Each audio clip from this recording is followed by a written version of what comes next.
Él nació en Buenos Aires, en Argentina, en 1933.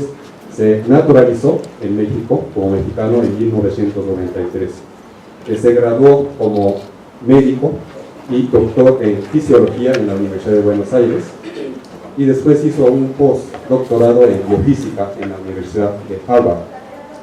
Ha sido profesor de la misma Universidad de Buenos Aires, pero después también del Instituto de Fisiología de la Universidad de Múnich, del Departamento de Biología Celular de la Universidad de Nueva York, y ahora aquí del CINESTAD en México, en donde es investigador nacional emérito de cátedra patrimonial y también emérito en el Sistema Nacional de Investigadores. Es experto en fisiología celular y molecular. Diseñó epitelios artificiales hechos con células epiteliales cultivadas, así como otras técnicas experimentales con las que se pudieron elucidar los mecanismos fundamentales de los epitelios de transporte. Por ejemplo, la formación de uniones que se llaman oclusoras y la polaridad apical o vasolateral. Para mantenerse vivos, los organismos deben mantener un intenso intercambio de sustancias con el medio. Con los epitelios artificiales estudió de qué manera estas células desarrollan las propiedades fundamentales que permitan la vida de los organismos multicelulares como el ser humano. También descubrió cómo hacen las células cultivadas para reconocerse unas a otras, asociarse para sellar los espacios entre ellas y no permitir el paso indiscriminado de sustancias. De hecho, es muy largo esto si les comento todos los detalles, entonces aquí los voy a cortar, pero además de la actividad científica, se preocupa de la relación entre la ciencia y la sociedad, y ha publicado numerosos libros que van desde la divulgación accesible a los jóvenes, tiene intitulado La muerte y sus ventajas, o hasta el ensayo profundo en que analiza las formas en que nuestra sociedad podrá acceder a un nivel más alto de ciencia y tecnología. Dice, ¿por qué no tenemos ciencia? Ese es otro de los títulos. Fue jefe de fisiología celular del departamento y molecular de CINDESTAD, asesor del Centro Latinoamericano de Biología de la UNESCO, director del departamento de biofísica del Centro de Investigaciones Médicas Albert Einstein de Argentina, miembro de la Comisión Dictaminadora del Sistema Nacional de Investigadores aquí en México. Pertenece al Consejo del Museo de Historia Natural de la Ciudad de México. Ha recibido los Premios Nacional de Ciencias y Artes Arturo Rosenblum de CINDESTAD, Weizmann, Bernardo A. José de la Organización de Estados Americanos, la International Fuchiman o International Fuchiman. Este es otorgado por el Estado de Tabasco, y por su tesis doctoral recibió el Premio Facultad de Ciencias Médicas de Buenos Aires. Pertenece a varias academias y sociedades internacionales. Es miembro o fellow de la American Association for the Advancement of Science de Estados Unidos. Ha publicado más de 150 artículos en extenso, 11 libros científicos, más de 100 artículos de divulgación y ensayo en revistas y periódicos. Tiene 3 libros de ensayos. Tiene más de 5.000 citas a sus trabajos, y la revista Current Contents ha encontrado que varios de sus trabajos son denominados citation classics. Esa es una citación clásica. Bien, entonces, sin más preámbulo, entonces nos va a hablar sobre el tema que es la evolución de las maneras de interpretar la realidad. Adelante, doctor. Bueno, gracias. Sí, no me diga doctor. Así en la intimidad, eminencia. Digo, bueno,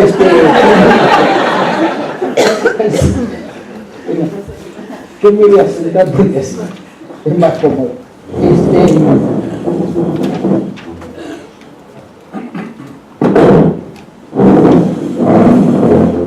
Bueno, mire, yo como dijo el doctor Matsumoto, mi campo es la fisiología celular y molecular. Pero me dedico al género, en el tiempo libre, al género ensayo. O sea, cuando me atrae algo que no es patrimonio de la ciencia ni de ninguna especialidad, rebuzno a mi manera y lo llamamos ensayo. Entonces, si ya leyeron esto, si no lo voy a... Dice, trataré de demostrar que todo organismo, incluido el Homo sapiens, interpreta su realidad y lo hace inconscientemente. Si por algún error genético o un artilugio experimental no pudiera hacerlo, se muere ahí mismo. Porque los especialistas en interpretar la realidad siempre fueron los filósofos. Y entonces ellos hicieron una definición de interpretar la realidad que le sirve a los filósofos. Pero si uno va de la biología, se tiene que hacer la propia, ¿no es cierto? Y eso sucede con varias cosas. Hace unos 50.000 años, el Homo sapiens, cuando llega a la adultez, interpreta la realidad de dos maneras distintas. La inconsciente, que esa la comparte con todos los bichos y plantas. Y la consciente, que esa parece que la tenemos nosotros y unos pocos bichos superiores.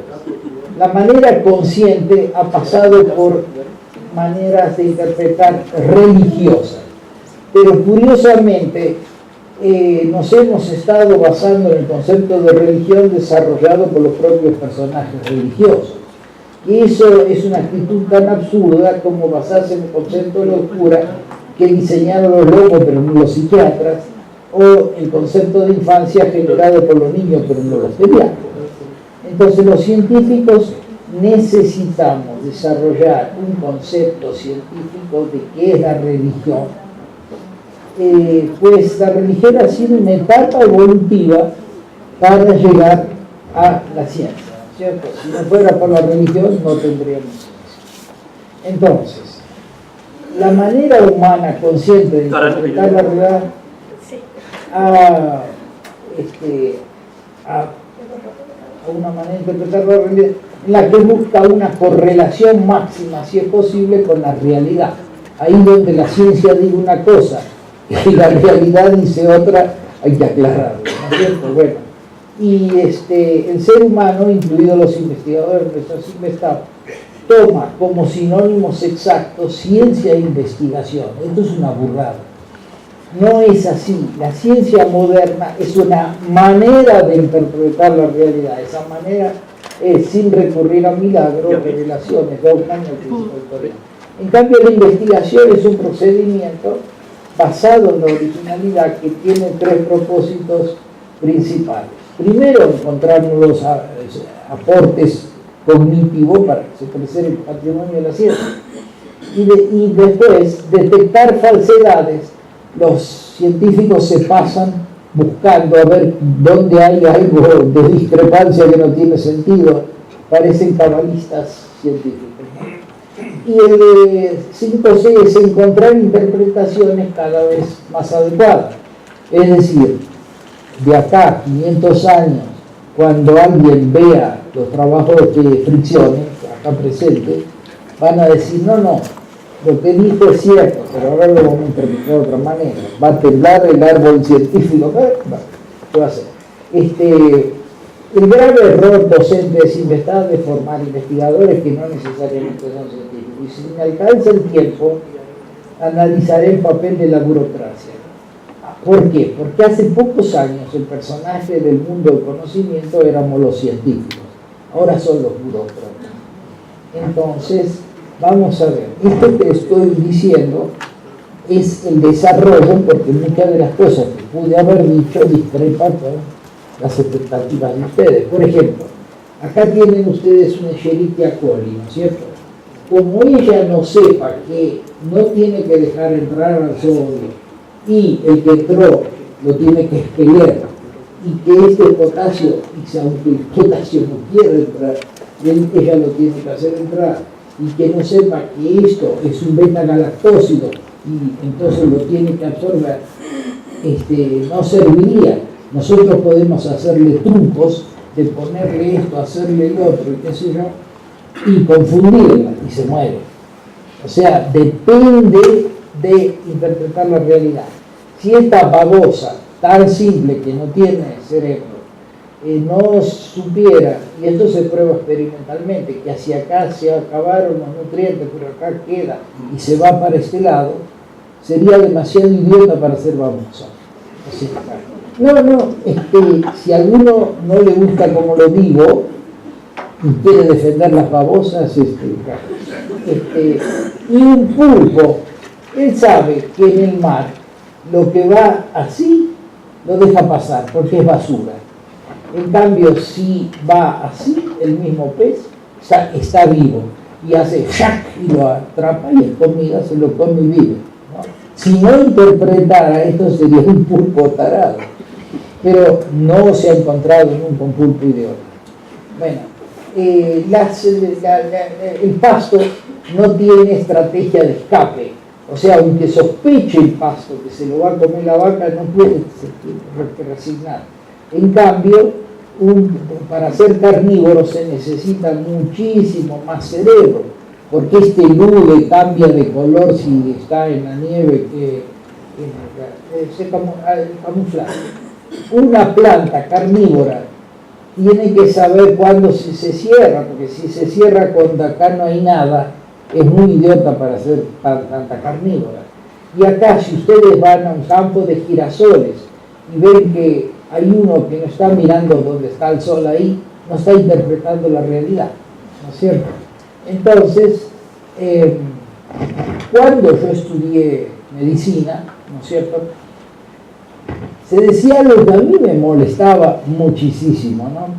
Que decía que, por ejemplo, el organismo necesita esto. Por ejemplo, ustedes saben lo que es un nefrón, que es donde se fabrica, se filtra la orina y va pasando por adentro del tubo, y entonces el tubo es, uy, esto lo reabsorbo, esto lo tiro, ¿no? Y entonces, ¿cómo nos explicaban ese proceso? Decían, el organismo necesita esto, ¿no? Y entonces yo levantaba mano y preguntaba, ¿y cómo sabes qué es una necesidad a nivel molecular, no? Y siempre preguntando estupideces, elegido calles. Bueno, entonces había que callar. Pero, por suerte, cuando yo tuve varios años en Harvard, y entonces por ahí me invitaron a la Gordon Research Conference, y entonces acá estoy yo, este tipo soy yo, y era Eisenman, que se ocupó justo en esos años de eso, ¿no? Yo lo conocí desvestido, porque ustedes saben que las Gordon Research Conference se hacen durante las vacaciones. Entonces los college que hay por New Hampshire no tienen alumnos, entonces las sociedades científicas lo utilizan para hacer simposios, ¿no?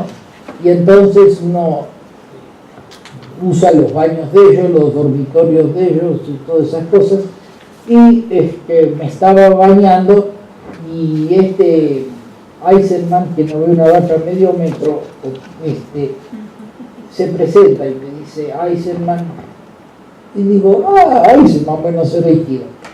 No me conoció seguro, porque realmente tenía unos lentes así, no los tenía puestos porque se estaba bañando. Entonces, pero dije, a propósito, hay algo que no entendía. Entonces él agarró esos jaboncitos gratis rojos, chiquitos, y se fue allá y se puso a explicar una cosa. Entonces vino otro y se lo discutió, y le dice, ¿qué caso entonces no lo está discutiendo? Bueno, así es la ciencia. Bueno, entonces lo que él hizo es más o menos, se lo voy a resumir, porque esto permitió, miren, por ejemplo, supongamos que esto es un grupo ácido en una molécula, ¿no es cierto? Estos son átomos. Muy bien. Entonces, él dijo que hay selectividad. Por ejemplo, recién le dije que la bacteria prefiere al potasio y no al sodio. Pero uno se pregunta, ¿qué quiere decir preferir a nivel molecular? ¿No? ¿Qué sabe la bacteria de eso? Sí tiene que saberlo, si no se muere. Bueno, y entonces sí, es muy simple la teoría de, por ejemplo, si yo tengo este ion, es un catión, Entonces yo lo quiero sacar de acá, y la ley de Coulomb me va a decir, che, tenés que hacer, bueno, él no decía che, porque era francés, pero tenés que hacer mucha fuerza. ¿Por qué te tenés que separar de esto, no? Y entonces ha implicado un delta F. Y después, para hidratarse, tiene que intervenir otra fuerza. Y al revés, para sacar a del agua y que se deshidrate, está la energía de deshidratación. Y para unirse acá, lo va a ayudar la fuerza porque él es un catión y este es un sitio negativo. Entonces intervienen 4 pasos, que son estos que le acabo de mencionar, y de este delta F depende con cuál se va a quedar. Entonces, este hombre hizo lo siguiente. Tomó, por ejemplo, como comparación al cesio. O sea, en vez de decir calcular la fuerza en sí, es como si yo le dijera, a ver, a vos, ¿de quién preferís? ¿Entre él o él? Y entre él y el otro, así. Bueno, eso es lo que hizo. Y contado así, por ejemplo, él dijo, bueno, a ver, ¿a quién lo prefiere más? Y claro, ustedes vieron que yo le puse una molécula y ¿cómo calculas el radio? El radio ese surge de la distancia acá, allá, y es demasiado complejo. Pero él dijo, bueno, yo voy a suponer que el radio es de 1 angstrom, 2 angstrom, 3 angstrom, demás, ¿no es cierto? Por supuesto que cuanto mayor es el radio, tanto más débil es la unión, porque por la ley de Coulomb va a estar más lejos del sitio donde está la carga. Bueno, entonces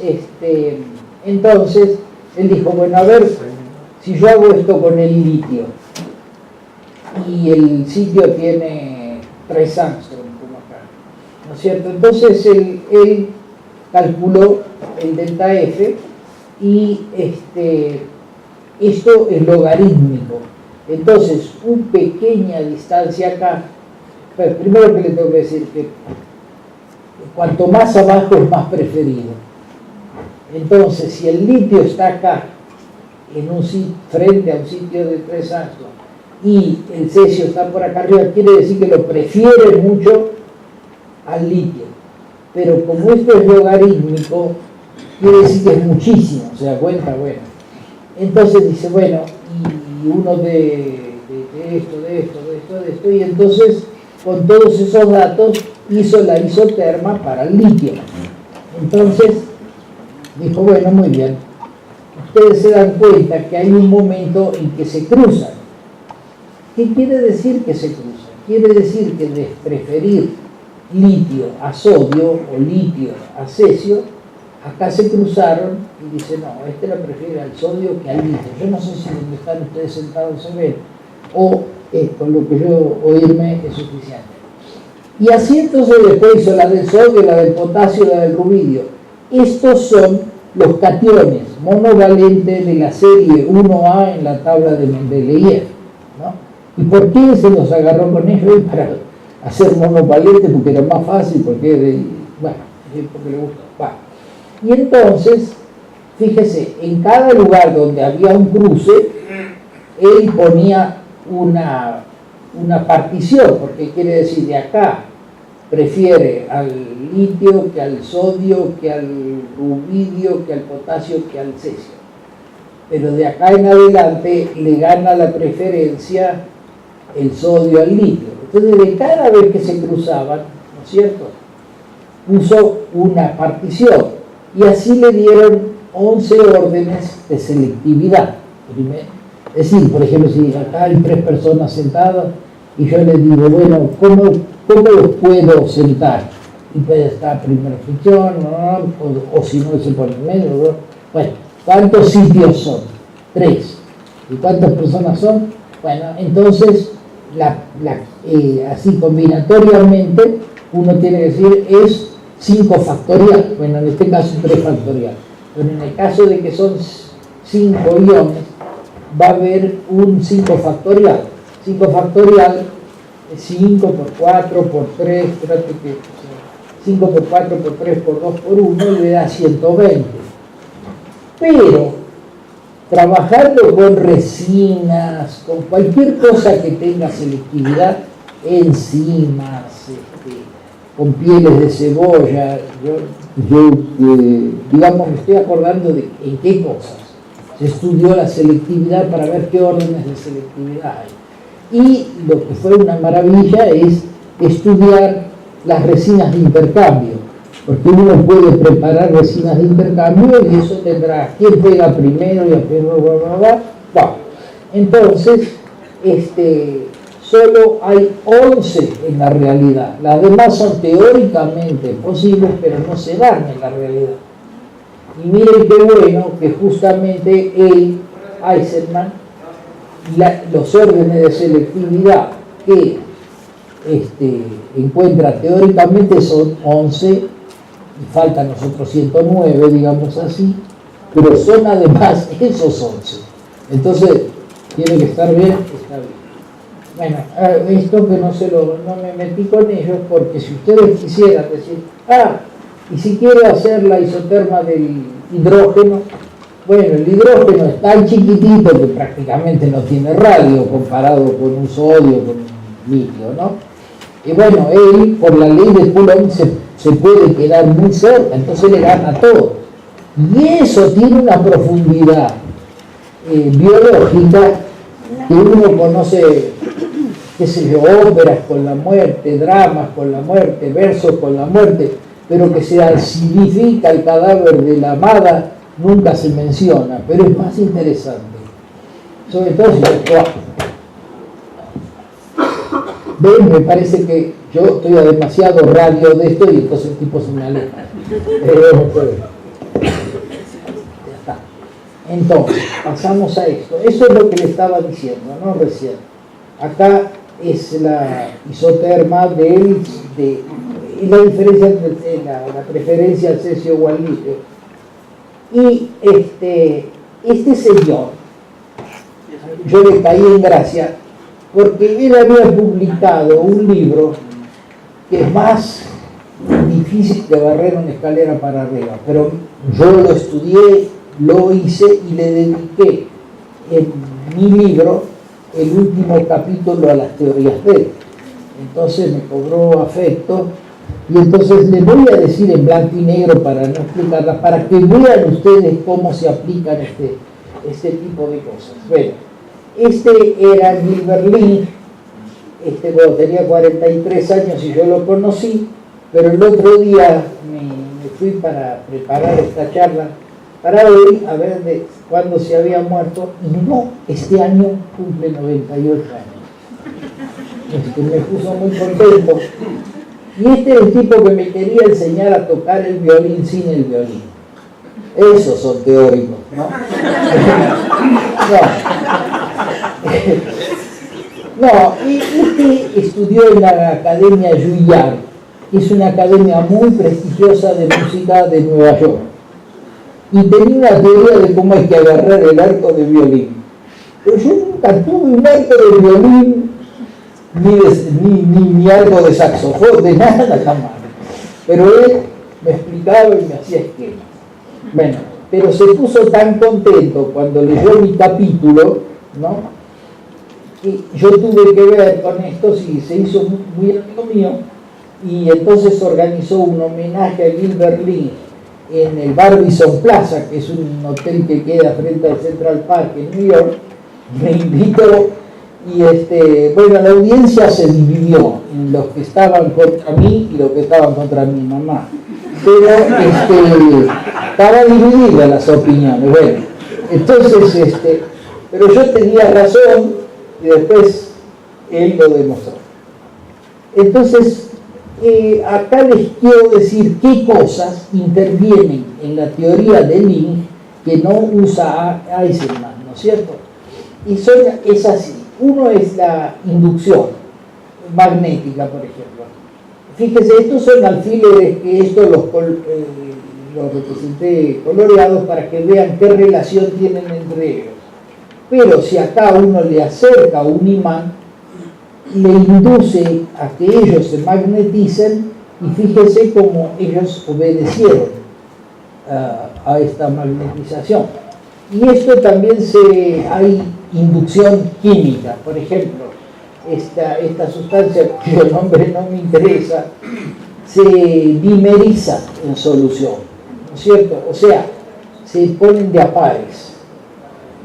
Nadie averiguó si eso es por razones sexuales o moleculares, pero se ponen de a pares, a ellos les gusta, y así como no me meto, como hay un dicho que dice chacun fait de son cul en paradis, ellas también. Bueno, entonces lo que pasa es que ellas se dimerizan acá, pero lo interesante es que cómo se dimerizan depende de qué hay en la otra punta de la molécula.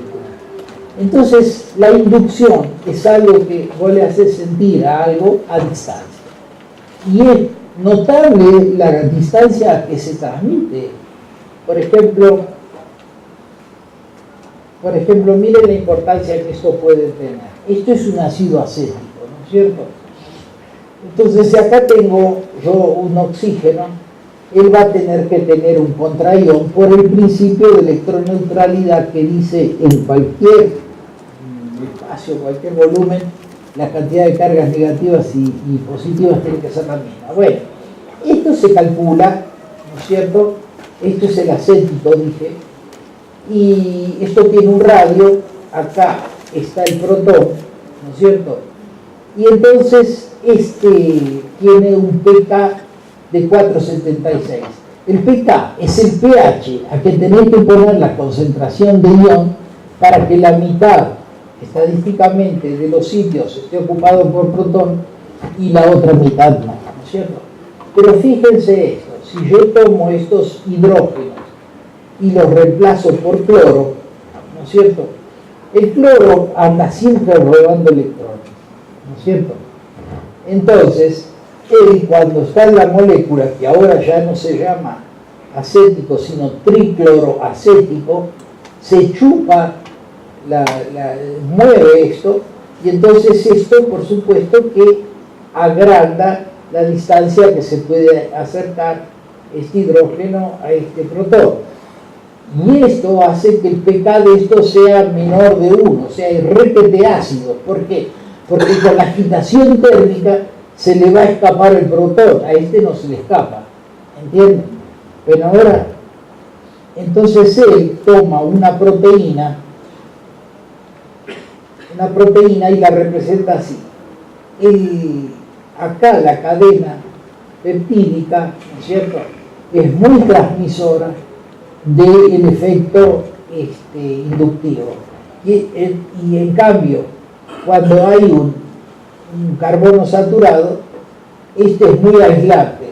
Entonces lo que pase en el grupo funcional de ese aminoácido va a depender de si tiene uno o si tiene dos de estos. Y ahora vamos a verlo. Esta es otra manera de representar lo mismo, ¿no es cierto? Pero acá hay un sitio que le llama sitio cardinal, y ustedes lo pueden pensar como un receptor a algo muy específico, que una molécula que por ese ligando tiene una debilidad así, una afinidad fantástica, ¿no es cierto? Entonces, esto es lo mismo que yo les había mostrado acá, pero representado de otra manera, que es así. Si yo tengo acá el sitio cardinal, que como no elegí representarlo cuando no está el ligando, tiene pegado potasio.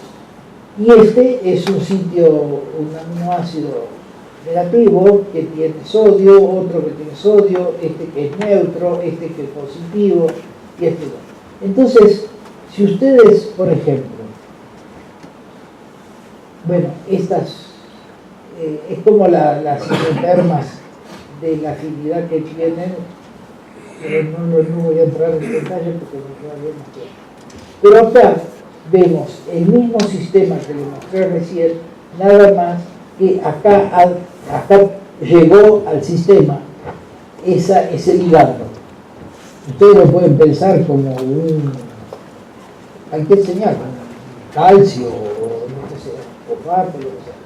Entonces esto, fíjense ustedes cómo le chupa se une tan fuerte que le chupa electrones, ¿no es cierto? Y entonces, esto decía, un momento, si a mí me chupan los electrones para acá, voy a ser menos negativo. Entonces lo siento, pero con ese grado de negatividad, yo prefiero al potasio que al sodio. Al otro no le pasó nada, ¿por qué? Porque está separado por dos carbonos saturados. Este es neutro, de Río de Janeiro, no le importa nada de nada. Entonces el otro es positivo, entonces cuando se le van los electrones atraídos por este sitio cardinal, es más positivo, y este sería igual acá. Entonces este mismo grupito lo representé de una manera como si fuera, acá tienen ustedes una proteína A, y acá esto, reconocen el sitio de recién. Entonces fíjense, ellos están lo más tranquilos, estarán conversando con ellos sin saber nada, filosofando, lo que sea, pero de repente acá hay otra proteína B, acá hay un sustrato, y acá están las dos lo más tranquilas. Pero fíjense qué pasa cuando llega el ligando específico, ¿no es cierto? Entonces, al llegar bueno, le cambia acá las propiedades a todos, ¿no es cierto? Entonces, entonces va a pasar que capaz que a esta proteína le agarra el amor por una parte de ella misma, ¿no es cierto? Y entonces va a cambiar de conformación, ¿no es cierto? Pero también va a llegar acá. Pero dice, pero si yo tengo este grado, resulta que me agarró súbitamente el amor por un sitio así. Y si este lugar va así, ¿no es cierto?, se va a pegar, ¿no es cierto?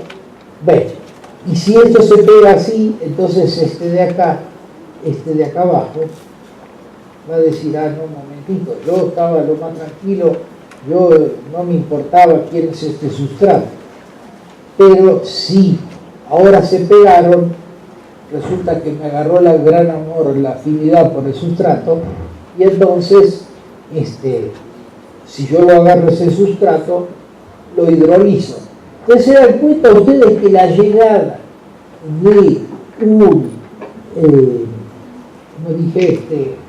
una sustancia especial, un ion, lo que sea, ¿no es cierto?, le cambia la forma de la proteína, su asociación y hasta las propiedades, porque a antes no lo hidrolizaba esto y ahora sí lo hizo. Bueno, entonces fíjense ustedes, si pasando de esos esquemas a la realidad, esto es un canal de potasio, ¿no es cierto? Fíjate el bochinche que tuvo que hacer la naturaleza para que en este sitio se admitiera potasio y nada más que potasio. ¿Entendieron? Está mal en explicaciones científicas decir porque eso sería que la causa viene volando en contra del tiempo. Lo uso como licencia didáctica, ¿no es cierto? Entonces fíjense que de repente si ustedes en sus neuronas en un momento dado entra el potasio y cambia la selectividad al sodio, tienen un pico de potencial eléctrico, que es una de las maneras de transmitirse las señales entre los circuitos neuronales, de modo tal que ustedes están pensando o no, gracias a todos estos fenómenos que intervinieron así, ¿no es cierto? Es más, este es un tetrámero, esto es igual a esto, es igual a esto, es igual a esto. Pero los tetrámeros son iguales en este caso, y yo les simplifiqué diciendo que forman ahí un sitio que prefiere potasio, pero no es así, porque solo lo prefiere cuando venga calcio, ¿entendido? O sea, este es un canal de potasio calcio dependiente, o sea, el que usa el sitio es el potasio, pero el que le dice te doy el ok para que deje pasar al potasio es el calcio. Bueno, fíjense que gracias a esto se piensa que hay enfermedades. Hay una enfermedad que es conocida desde hace mucho. Ustedes saben quién fue el dios Proteo. Proteo era un dios de la mitología griega que tenía la capacidad de predecir el futuro. Entonces lo tenían harto al tipo, porque todos le querían decir ¿y qué va a pasar así? Y Margarita va a dar el sí, o bueno, no tenían lotería, pero me supongo que muchos, si no, griegos hubieran ido a preguntarle qué número salía. Entonces tan acosado lo tenían que lo torturaban para que, ven que lo torturaban, para que dijera cómo va a ser el... Entonces los dioses se apiadaron de él y le dieron la propiedad de alterarse y parecer otro, ¿no es cierto? Supóngase que el dios Proteo sea Eugenio Friccione aquí delante, y entonces él de repente le dijo, ¿qué hace, ilustre? Y entonces él se cambió, así no le preguntamos por el futuro. Ustedes ríanse, pero si el ejemplo les sirve para saber las propiedades de Proteo, eso era lo que quería. Entonces lo amenazaban, le pegaban y qué sé yo. Pero resulta que de repente se encuentran un síndrome. Por esta razón, cuando, imagínense, en el siglo XIX sobre todo, los tipos querían saber cómo estaban hechas las moléculas de esto, del otro. Por ejemplo, las propiedades del agua. ¿Y cómo hacían? Llegaban a destilarla 60 y pico de veces, hasta que no tenía la misma conductividad, la misma seguían. Y lo mismo hacían con cualquier otra sustancia, ¿no es cierto? Y así llegaron a ver cómo eran las diversas moléculas. Pero había unas sustancias biológicas y era bárbaro, porque las propiedades dependían del medio, ¿se dan cuenta? Y entonces supongamos, para usar el ejemplo del doctor Eugenio Friccione, que después me lo va a cobrar, pero venía ese Eugenio Friccione y de noche, qué sé yo, Luis Fonsi, el que dijo Despacito. Bueno, entonces, ¿cómo? No me diga, bueno. Entonces el tipo, no podían. Entonces la llamaron proteína, a las proteínas, porque tenían la propiedad de cambiar de forma de acuerdo a las condiciones, ¿no es cierto? Porque la compararon con el dios Proteo. Bueno, pero resulta que de repente ya sabían ellos de que había un síndrome rarísimo. Esto está escrito en, qué sé yo, figuras antiquísimas, donde yo no sé si ustedes vieron alguna vez una persona con síndrome de Proteo, porque es que yo no sé qué tienen mal, por suerte son muy escasos los casos, yo nunca vi un caso real, siempre lo estudié en medicina como parte de la medicina, pero tuve la suerte de no ver ninguno. ¿Y qué es? Se le produce un problema en la transmisión, la inducción o alguna otra cosa que le cambia la propiedad de muchísimas moléculas, ¿entienden? Y yo creo que no debe haber nada más terrible. Este es un paisano mío que trabaja de papa, que fíjese, en la audiencia, en la misa esa, en serio, en la misa había un señor que tenía el síndrome de Proteo y iba a rezarle al Vaticano para que lo apoyara, la Virgen y todas esas cosas, ¿no es cierto? Entonces lo vio mi paisano y debe haber dicho, che, pobre tipo, tiene la enfermedad de Proteo. Entonces lo fui a abrazar y yo no sé si de dónde están ustedes, se dan cuenta que acá hay una oreja y acá hay un ojo y acá hay otro ojo, ¿no? Y él fue a decirle que era una persona y entonces este señor dijo que era la primera vez que alguien se animaba a abrazarlo para darle ustedes la horripilancia. Bueno, Entonces, quiere decir que hasta donde sabemos, ellos no tienen conciencia. Acá está el origen de la vida, acá quise representar la evolución. Quiere decir que ellos interpretan la realidad de esa manera inconsciente. ¿Entendido? O sea, la principal manera de interpretar la realidad, la que es fundamental para la vida, es la interpretación inconsciente. Que antes, hasta no hace muchos años, se decía prefiere, y ahora se dice, ¿qué quiere decir con prefiere? Bueno, entonces, pero hace unos 50.000 años, el ser humano se le empieza a desarrollar la conciencia. Y es tan importante interpretar la realidad, como ustedes vieron, que la puso al servicio de interpretar la realidad. Entonces, esto es una representación que hago yo porque hay una propiedad que es tan básica de nuestro intelecto, que la tienen hasta los animales, ¿no? Que es la causalidad, ¿no es cierto?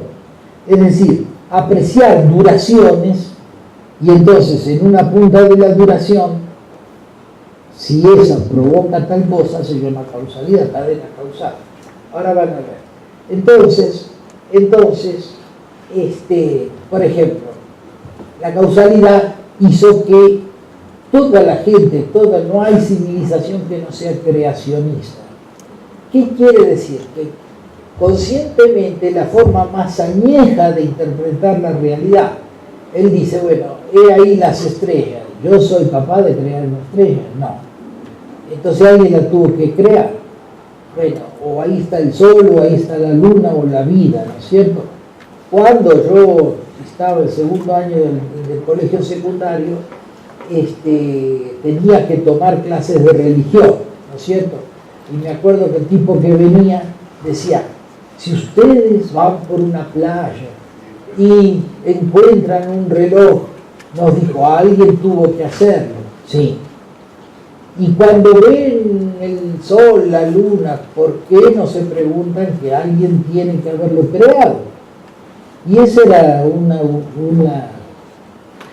una forma de analizar las cosas que usaban los tiempos mucho. Pero de las formas más, entonces, lo que pasó acá, que cuando aparece la conciencia se hicieron creacionistas, porque dicen, yo no puedo explicar esto, yo no puedo explicar otra. Entonces las formas más viejas, más simples de interpretar la realidad desde el punto de vista consciente son los animismos. Si yo les puedo decir cuál fue una que tuve yo acá en México. Yo soy de Buenos Aires, soy un bicho de pradera, una cosa alta ahí debe ser una loma de 10 metros. Pero cuando vengo acá y veo el Popocatépetl y el Iztaccíhuatl, me maravilló. Entonces una vez que había alerta naranja, yo fui para allá, fui a un lugar que se llama Mecameca, ¿no? Hasta donde daba el camino subí. Y cuando me bajé me arrepentí mucho, porque no me gustaba oír que trepidaba el suelo debajo de mis zapatos y se oían truenos, y ver si de acá se ve como una bocanada de humo, verlo así ahí nomás. Pero estaban todos trabajando lo más tranquilo, ¿no? Y yo le digo, ¿ustedes no tienen miedo acá? Dice, no, nosotros somos amigos de Don Goyo. Entonces digo, sí, va a salir, si entra en erupción va a decir, a ese pinche argentino mate, pero además no, porque me encanta. Ya, pero eso es el animismo puro, o sea, el volcán, según la gente que vive ahí, en la Meca, tiene un ánima que se llama Don Goyo.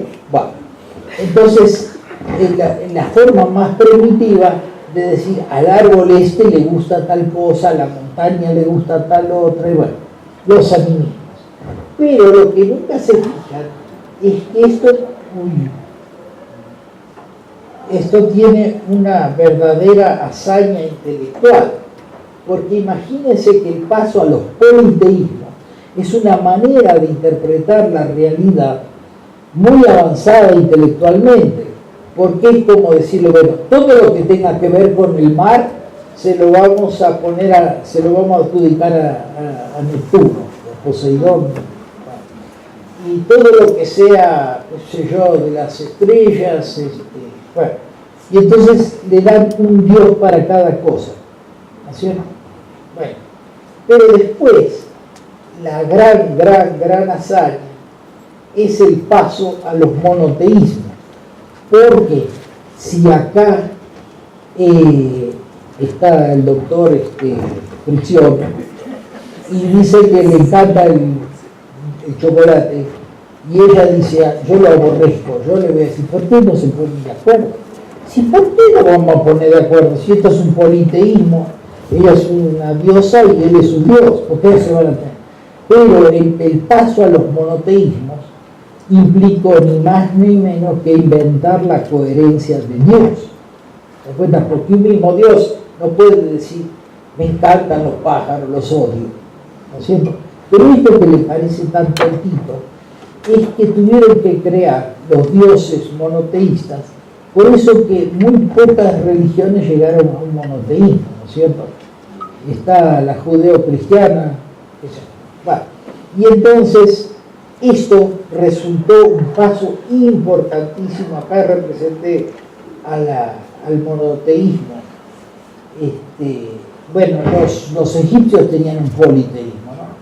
Pero resulta que de repente Amon-Ra dijo que él era Dios, ¿no? Por eso se sospecha que capaz que no era egipcio sino argentino, pero yo de historia no sé nada, entonces no me metamos. Entonces fíjense, pero y después, como en ese momento los sacerdotes se habían quedado sin chamba, ¿se da cuenta?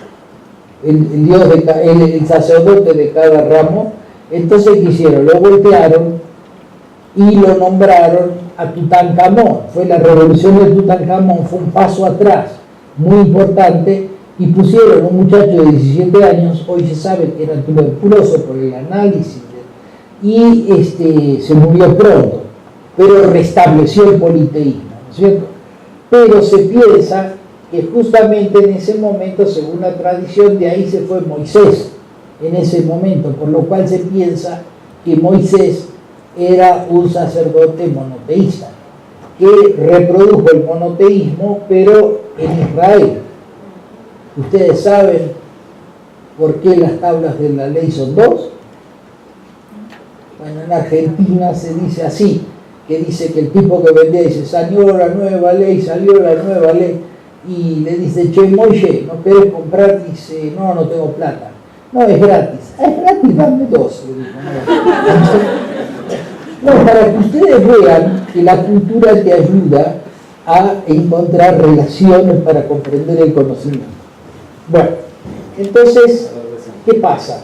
Uno de los tipos que no estaba de acuerdo con lo que hacían los judíos era el personaje, su personaje nunca se probó que fuera cierto, pero vamos a seguir con lo que se dice.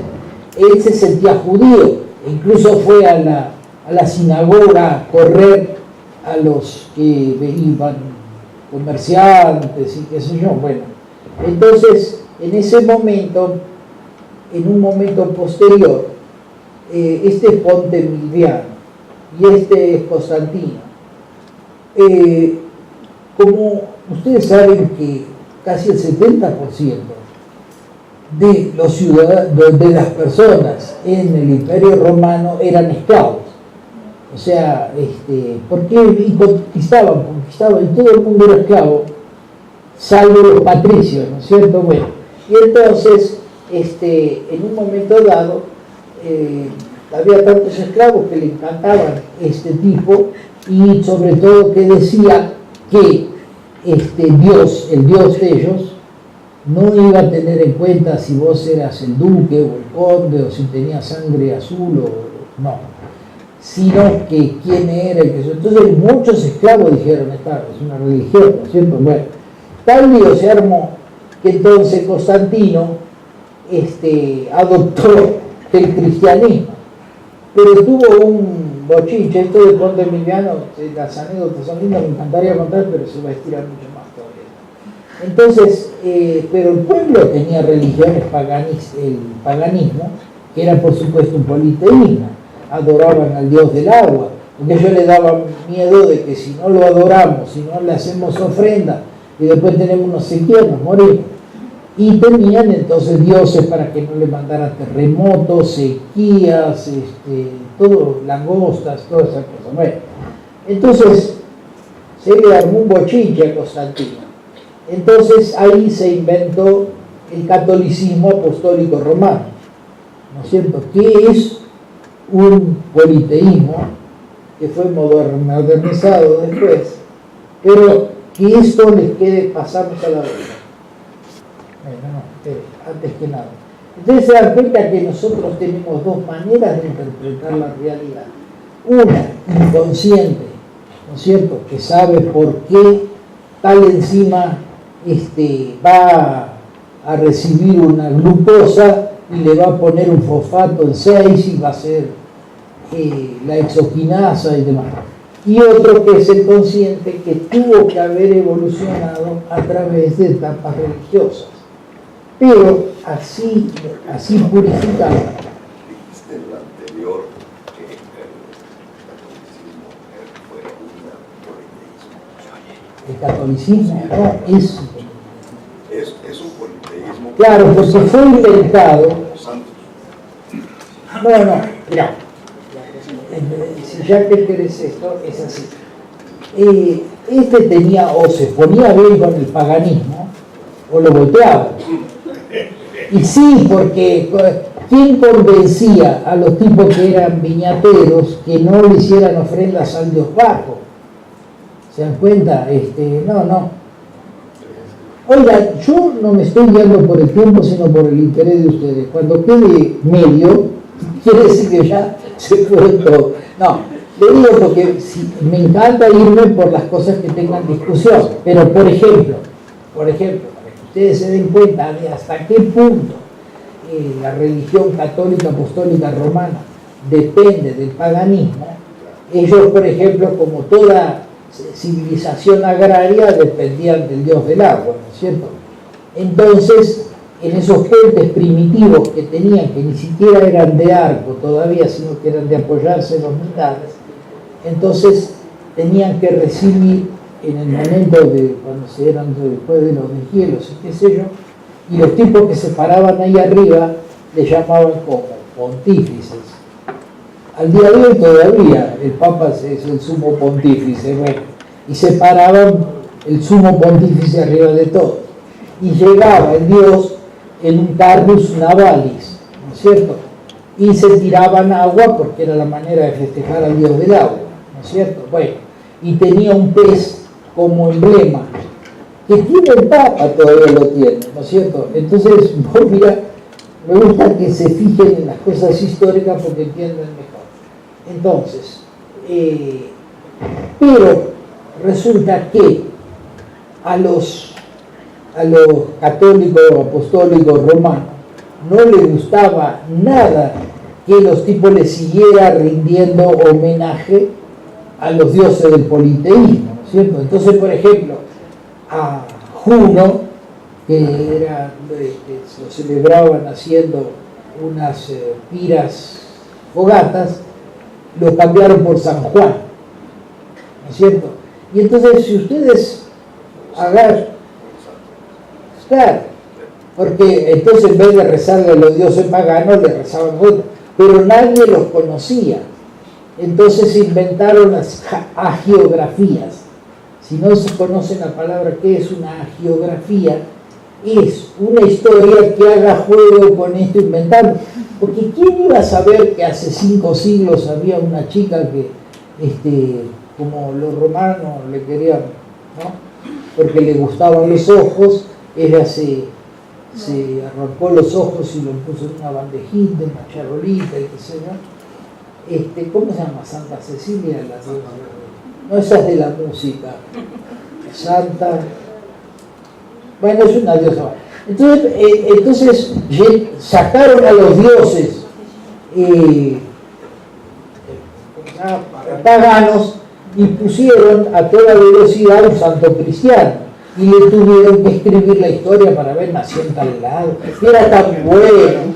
¿Cómo? Ahí está la Virgen de Guadalupe, la diosa negra. Así no sabía. No. Sí sabía de la Virgen de Guadalupe. Lo que no sabía, porque yo me acuerdo que se le apareció a Juan Diego, ¿no? Y una vez casi me matan. Porque, No, pero hizo milagros. claro. Porque no existía y fue canonizado. Ah, ¿viste vos? Gran milagro.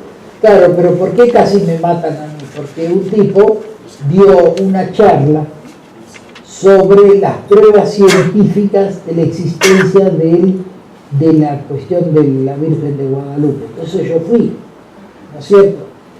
Y entonces, bueno, las pruebas, si él le llama pruebas científicas, yo soy, qué sé yo, Hammurabi, no sé. Bueno, entonces el tipo dice, ¿tienen alguna pregunta? Y yo levanté la mano y le digo, oiga, era medio pedantona, ¡guau! ¿Por qué? Y digo, oiga, la gente que no tiene zapatos, no tiene baños, letrinas, nada, va a que le hagan un templo para adorarla a ella, ¿no? Y después le digo, pero además, qué mal elige los lugares para aparecer. ¿Por qué? ¿Cómo le va a enseñar a la Virgen usted? Y digo, ¿por qué no aparece en el Fondo Monetario Internacional o en el Pentágono? Bueno, y entonces un señor me señaló que unos tipos que parecían roperos estaban confluyendo. Se ve que tuvieron afinidad por mí, enseñarme. Y entonces había una atrás que hizo así, dice, váyase que lo matan. Bueno, nunca terminé de saber cómo terminó la conferencia, por eso no les puedo hablar y satisfacer las preguntas. Bueno, pero mira, pero entonces acá yo tendría que enseñarle la historia de la ciencia, que estoy diciendo que es un producto de la evolución de las religiones. O sea, si no hubiera habido religión, no habría ciencia, ¿no es cierto? Entonces después voy a dar un ejemplo mejor. ¿Y qué forma es esa?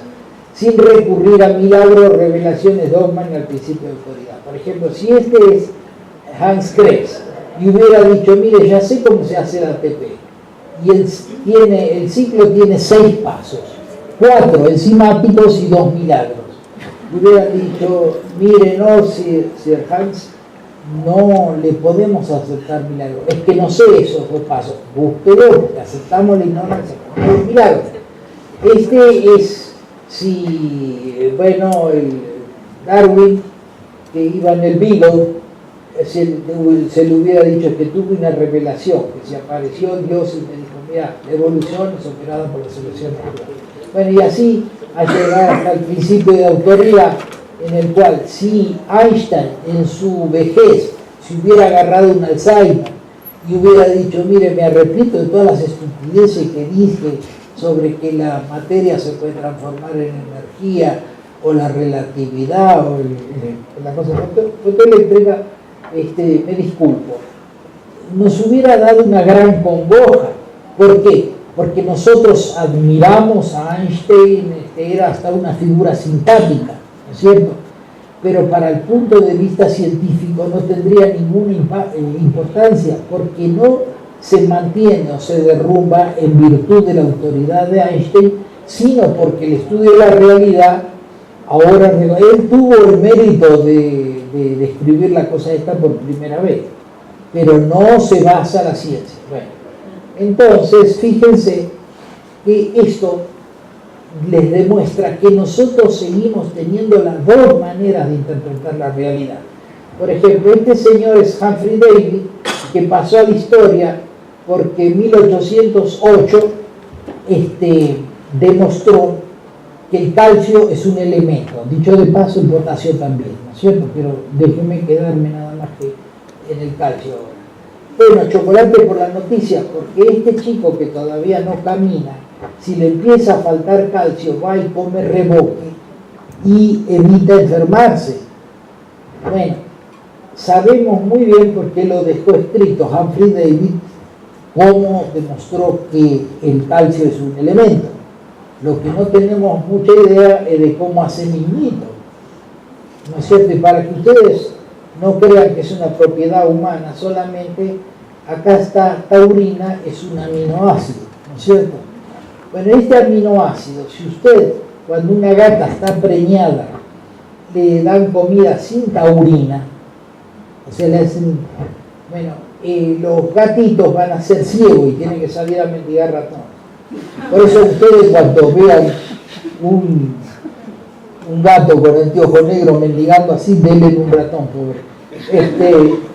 Pero ahora viene lo maravilloso. Si ustedes a un gato que está carenciado de taurina le ofrecen 40 comidas, que yo representé así, para decir 40 comidas, y una sola de ellas, digamos la 34, tiene taurina, el tipo va y come de esas. Y eso se llama apetito específico. Y todavía los fisiólogos se nos cae la cara de vergüenza, pero como él se retiró de esa parte de investigación, nunca lo vamos a saber. Pero si convencen que Fricción vuelva a la fisiología experimental, por ahí el día no voy a decir cómo hace para saber que esto es taurino. Bueno, entonces, para darle una idea de por qué la religión fue generando la ciencia, como dije hace un rato, elegí este ejemplo. En un momento dado, acá dice Paolo Mattioli y Magdalena Corino, estos son mis abuelos porque quise señalar, este es el mapa de Italia y ellos eran de acá. Pero en esta zona resulta que estaban los valdenses y demás, que fueron sacerdotes que decían, pero escúcheme una cosa, Cristo no era humilde, y decía que es más fácil que entre al cielo un camello, pase por el ojo de la cerradura que ellos, ¿no? Bueno. ¿Y cómo es que todos los cardenales son los señores? Porque todas las familias nobles eran ricas, además de nobles, y todos tenían un cardenal, ¿no es cierto? Por eso le dan tanta importancia al cardenal Bergoglio, que se transformó en Francisco, porque era pobre. Pero digamos, en ese momento los tipos protestaron. Entonces la iglesia hizo lo siguiente, dijo, eso es desobediencia. Entonces les mandó la primer cruzada. Pero si ustedes imaginan, vamos a ver.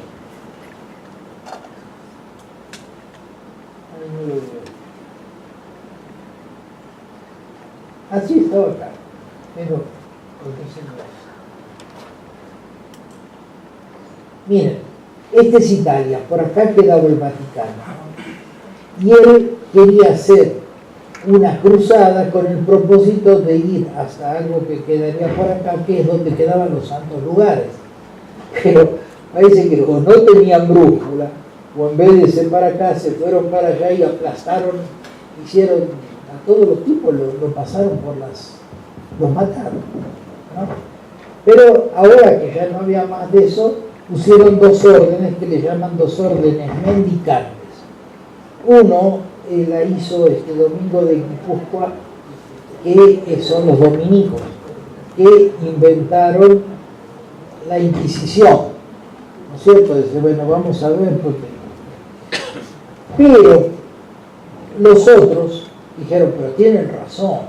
Entonces a Francisco de Assisi, en Italia, dijo, no, tenemos que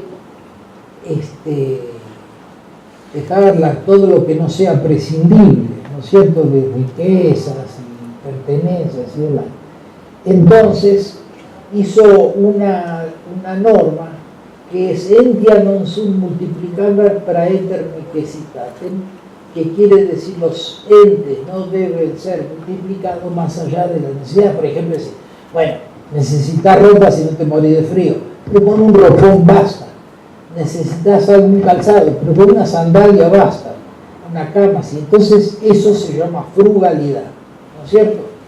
Entonces lo hicieron de forma tan importante que desarrollaron toda una filosofía sobre esto que es la esencia de los franciscanos, ¿no?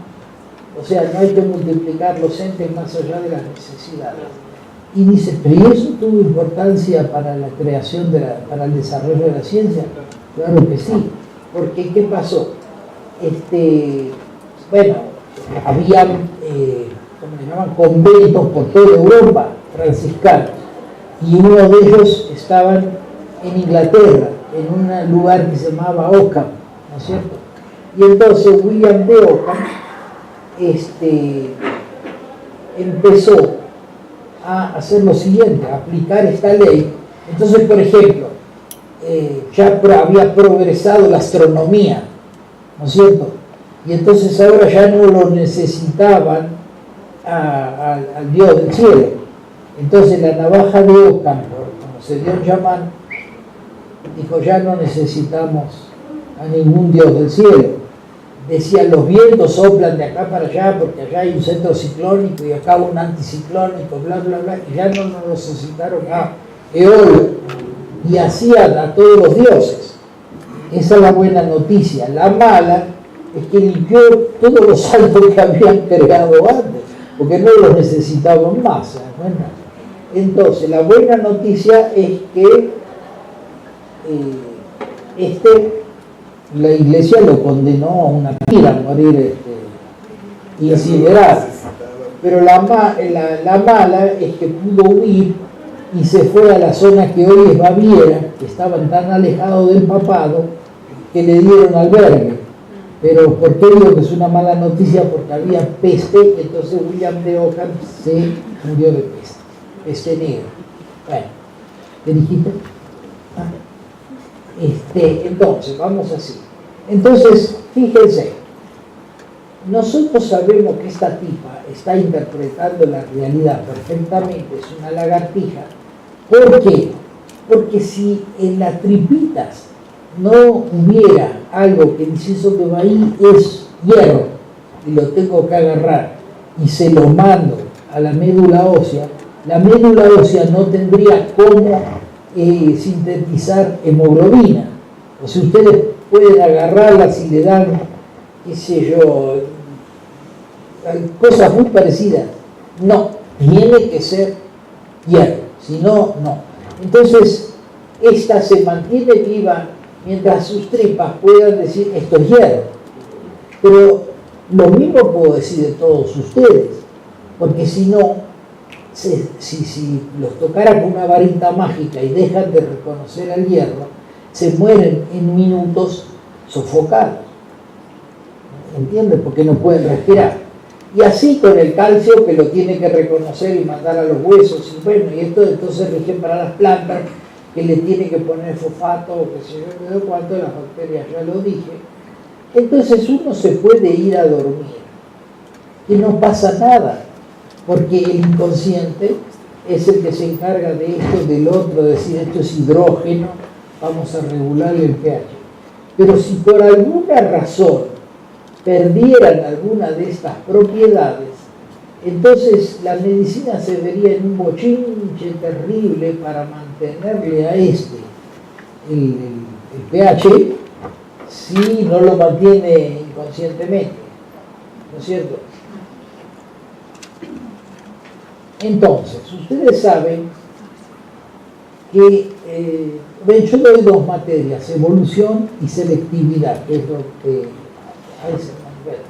Pero miren una cosa, toda especie es seleccionada por algo, pero yo no sé si ustedes están tan familiarizados con las selecciones suplementarias. Por ejemplo, vamos al caso de es un oso hormiguero.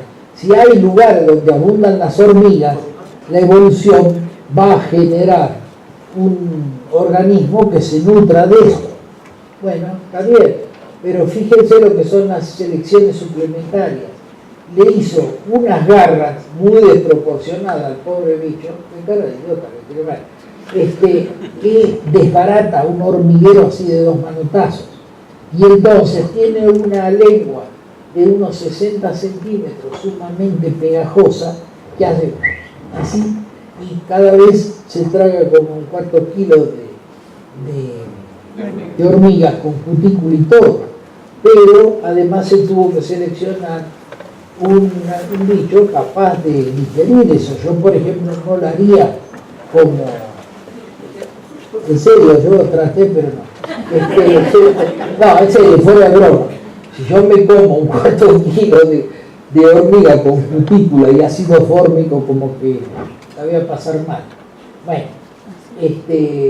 acá tienen ustedes el caso de la jirafa, la seleccionan porque no necesita subir al árbol, pero se morirían así desmayadas si no le llegara una presión arterial acá, capaz de irrigar el cerebro, ¿no? 2 metros más arriba. Por eso tiene un corazón como de 6 kilos. Sí, pero después cuando la tipa va a tomar agua y aumenta 5 o 6 metros de presión hidrostática, le reventaría la cabeza. Por no ser porque ellas tienen unas válvulas que se desarrollaron también. Si ellas no la tuvieran, al bajar la cabeza le estalla, porque aumentar 5 metros de presión hidrostática en capilares. Y en el caso nuestro, ¿cuáles son? Bueno, la primera es que tenemos un sentido temporal. La segunda, una conciencia, pero además porque somos creyentes. ¿No es cierto? Entonces, ¿cómo es que somos creyentes? Bueno, sucede que aún si toda especie hiperdesarrolla algún atributo hasta que lo transforma en herramienta y arma para la lucha por la vida. La herramienta del ser humano es el conocimiento, ¿no es cierto? La capacidad de interpretar la realidad, justamente. Ahora bien, el ser creyente es como si nos regalaran un embudo cognitivo que nos vierte en la cabeza todo lo que aprendieron las generaciones anteriores. Por ejemplo, muchas veces en una clase de química nos dan en una hora todo lo que aprendieron los pobres, ¿cómo se llama? Los químicos del siglo XVII que estaban creando la química y qué sé yo. Entonces, somos todos creyentes. Yo no inventé el castellano, se lo creía mis padres, no ha hecho nadie, bueno, está bien. Entonces, casi todo nuestro conocimiento es creído, porque si nos tocaran con una varita mágica y quedáramos reducidos a las cosas que inventamos nosotros, o que dedujimos nosotros, la especie más pendeja del universo. Entonces, bueno, esto es que justamente el peor desastre que le puede ocurrir a una especie es que le falla la herramienta y arma esa, que es su herramienta y arma para la lucha por la vida. Entonces, miren, voy a ver si lo que les soluciono esto y vamos hacia el final mencionando nomás las cosas, porque si no va a tomar más tiempo. Resulta que el sentido temporal da muchas ventajas. Por ejemplo, si uno tiene capacidad de captar duraciones y puede captar en la causa y el efecto. Por ejemplo, uno puede ver nublado y después ve que llueve, o al revés, ve llover y se acuerda de que fue precedido por un nublado. Estos son cadenas causales. Las cadenas causales se pueden asociar. Y entonces imagina usted las enormes ventajas. Supongamos que deseamos hacer un paseo a Acapulco.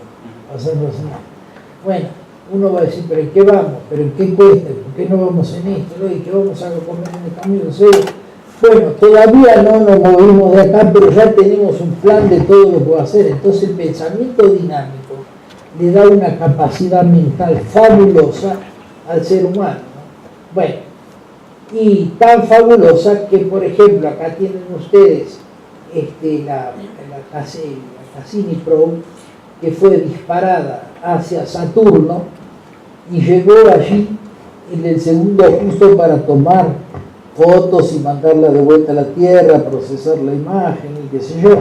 Bueno, pero por esa razón que se fue seleccionando a los mejores que captan duraciones, que tienen un sentido temporal mayor, porque pueden pensar la realidad dinámicamente, también les dijo, hay un futuro en que vas a estar muerto, ¿no es cierto? Entonces esto explica, fíjense qué importante, que todos los pueblos primitivos le tienen terror a la muerte, porque si hay algo que no saben es qué le va a pasar después, ¿no es cierto? Entonces, es tan importante la capacidad de captar duraciones, que los animales captan duraciones, establecen causalidades y temen a las ignorancias.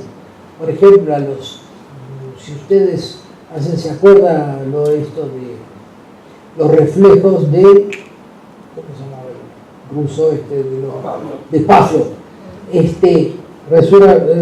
Por ejemplo, tocan un timbre y le dan una comida, segrega saliva, pero si uno deja pasar tiempo, llega un momento que ya no la recuerda, porque la duración es muy larga. Y usted toca el timbre y el perro se mata de risa. Bueno, entonces, fíjense que esto explica ni más ni menos que el surgimiento de una entidad que fabrique una especie de... Miren, esto es como entendían. Bueno, esto es la cosa que se debía a los griegos, pero esto no voy a entrar en esto. Pero a partir del siglo XIX se ve que realmente el universo no es una cosa, sino es un proceso. Nadie ha descubierto una cosa en el universo, son todos procesos, y además entonces estos se dedicaron a ver cuál es el proceso que explica la realidad que vemos. Por ejemplo, este señor ya sabía que había ricos y pobres, pero él quería pensar alguna dinámica que me lleve a tener ricos y pobres. Este tipo ya sabía que hay gente que se masturba con un brasier de la prima colgando en el baño, pero la prima en sí no le hace caso. Ya sabía, lo que quiere es ver qué pasa en la mente de un tipo que hace eso, ¿no? Y bueno, este era Charles Darwin, ya sabía que había cotorras, magnolias, perejil, él quería inventar algún procedimiento, algo que pase y que lleve a esa realidad.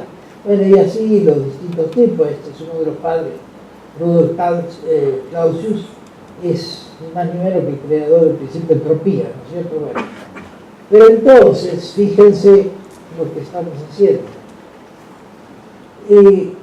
Es tan terrible el terror a la muerte, es la angustia mayor, que aparecen placebos, que es decirle, mira, yo no lo sé, pero yo sé que en mi religión, si vos te portas bien, no me sé estas normas, así que sé yo, te zafa de esto, ¿no es cierto? Pero hoy en día, digamos que se sabe que no hubo una creación, sino que hubo un Big Bang, y se sabe hasta el día de hoy en qué momento se crearon los átomos, en qué momento aparecieron las galaxias, y qué sé yo. Entonces se acabaron las religiones. Antes uno podía ser religioso de puro timorato. Hoy tiene que ser un burro además. ¿Por qué? Porque todo lo que explicaban las religiones se demostró, primero, que no es cierto que se creó en 6 días el cielo, la tierra y qué sé yo, sino que se creó, le puede fechar cuánto hace que apareció el universo, cómo evolucionó, por qué pasaron las cosas. Y entonces se acabaron como conceptos las cosas de las religiones, pero pasaron a ser tradición. Por ejemplo, nosotros, mis mujeres judías, yo no, pero celebramos la Navidad, todo lo que se pueda celebrar. ¿Qué creen en esto, el árbol de Navidad, la rosca de Reyes? No, pero pasaron a ser tradiciones. Y si a vos te gusta la tradición, ponele, ¿no es cierto? Entonces esto tenía pensado explicárselo, pero Esto se basa en termodinámica de los procesos irreversibles, y estos dos, Aaron Kachalsky, que lo mataron en el aeropuerto de Lod, y Arthur Solomon, que era mi profesor, el jefe del departamento de Harvard donde yo estaba, y les quería enseñar varias cosas, pero como no va a dar tiempo, déjenme saltar a Harold Morowitz. Harold Morowitz era un termodinamista de Yale. Yo no lo llegué a conocer, porque nunca fui, pero digamos, él estuvo vivo bastante tiempo. Pero tenía una cosa que si yo le digo, se las enuncio, por ahí ustedes se asustan, por eso no se asusten. Dice, todo flujo estacionario a través de un sistema intermedio crea por lo menos un ciclo material, ¿no es cierto?, en su interior. Y dice, y eso era lo importante, no me lo hubiera podido preguntar a mí, yo lo decía. No, se los quiero, esta es la última parte, ¿no? Es una manera de interpretar la realidad. Dice, bueno, acá represento a la Tierra, tiene una biosfera y está sometido, este es Harold Morowitz, y está sometido a un flujo de energía a su través. Ojo, no es darle energía, sino el flujo de energía. Es importante, después lo voy a hacer. Entonces ustedes, acá les hago una representación de cómo uno, porque los tipos ni bien dijeron, supóngase, tenía pensado contarles cosas de Schrödinger, pero me va a llevar más tiempo, porque era un buen sabandija el tipo. El chiste es que de repente decían, oigan, ustedes tienen, estos evolucionistas tienen la idea de que primero chocaban moléculas, después hacían así, después se hizo, o sea, y así a hoy tenemos a, qué sé yo,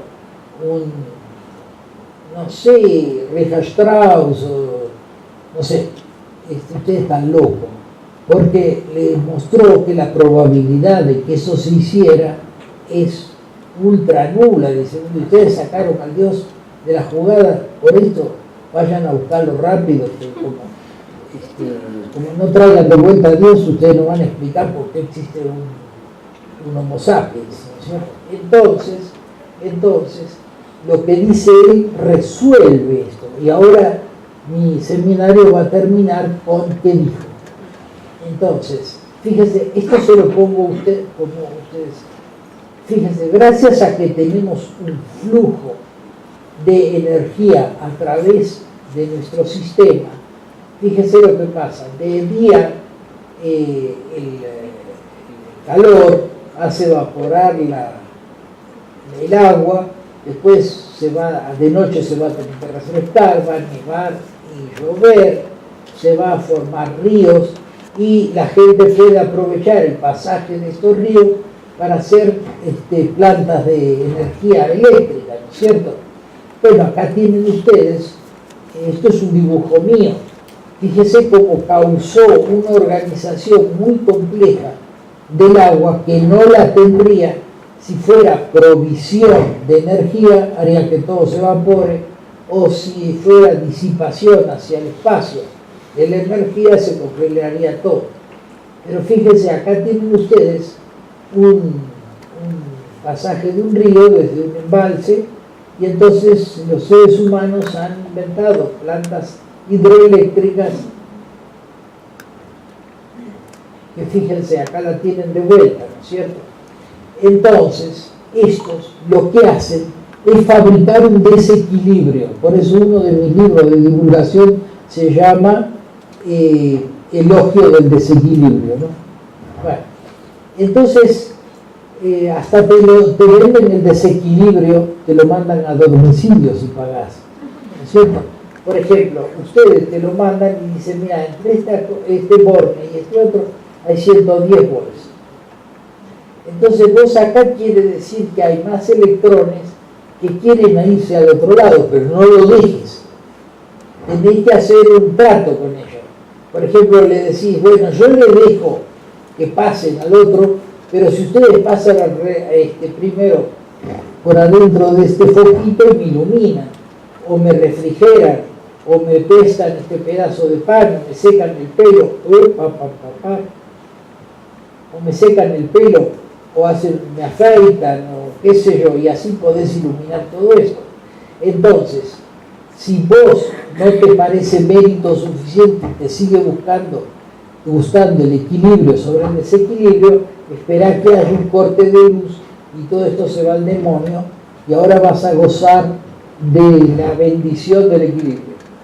Entonces, fíjense que esto, bueno, si ustedes comparan la composición energética de la luz que pasa a través de toda la biosfera y la luz que se va, van a tener que se quedó con una parte que hizo funcionar la vida.